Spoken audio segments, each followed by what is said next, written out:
Hello friends, welcome back to my channel. पिछले episode में हमने देखा था कि विन शॉकिंग के नाराज़ होने पर कॉन्गरो भी गुस्से में अपने घर आ जाती है और सोचती है कि उसे विन शॉ के लिए छुट्टी नहीं लेनी चाहिए थी, इसलिए वो वापस ऑफिस जाने का प्रोग्राम बनाती है।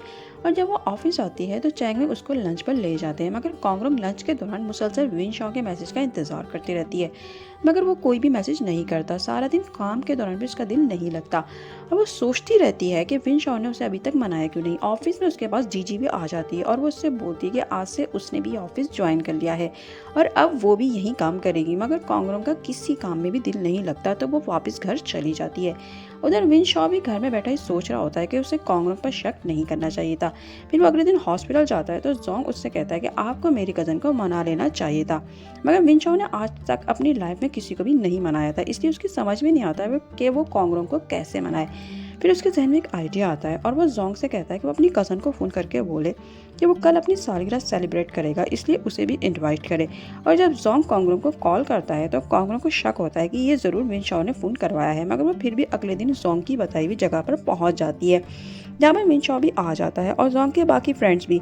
और वहाँ बैठकर विन शॉ और कॉन्गरो एक दूसरे को हूटिंग करते रहते हैं और एक दूसरे से लड़ते ही रहते हैं, मगर मनाने में पहल कोई भी नहीं करता। इतने में कॉन्गरो के पास चैंग की कॉल आ जाती है तो कॉन्गरो सबसे ये कहकर के उसे ऑफिस में कुछ काम है वहाँ से चली जाती है और विन शॉकिंग थोड़ा सैड हो जाता है। और जब रात को वो घर जाता है तो उसे पता चलता है कि कॉन्गरो अभी तक घर नहीं पहुँची थी।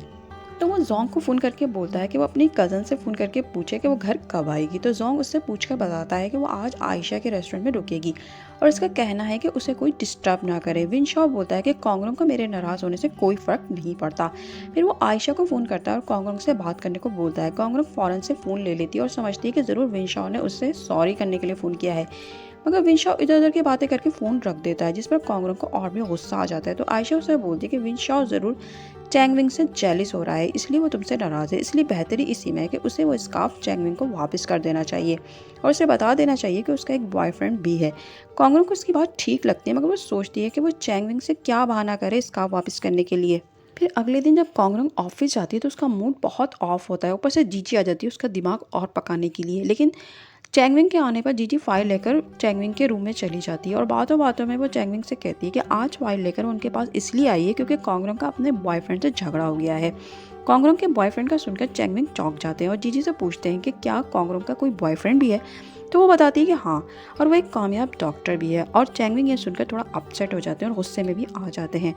कॉन्गरो घर पहुंचकर विन शॉ के अपार्टमेंट के अंदर जाने का सोचती है और वो गेट पर खड़ी होती है कि इतने में पीछे से लुई आ जाता है और उसे बताता है कि विन शॉ के एक सर्जरी के दौरान हाथ में सुई चुभ गई थी, इसलिए आज की रात उसे हॉस्पिटल में स्टे करना पड़ेगा और इसने मुझे अपने डॉग को खाना खिलाने का बोला है, लेकिन मुझे किसी काम से कहीं जाना है, तो क्या वो आज रात उसके डॉग का ख्याल रख लेगी। और साथ साथ वो आयशा की खैरियत भी पूछता है। तो कॉन्गरो बताती है कि आजकल आयशा अपने दोस्त के साथ मिलकर बारबेक्यू का काम कर रही है। फिर वो डॉग को लेकर अंदर चली जाती है। अंदर जाकर वो उसके घर की बिखरी हुई चीज़ें समेटने लगती है।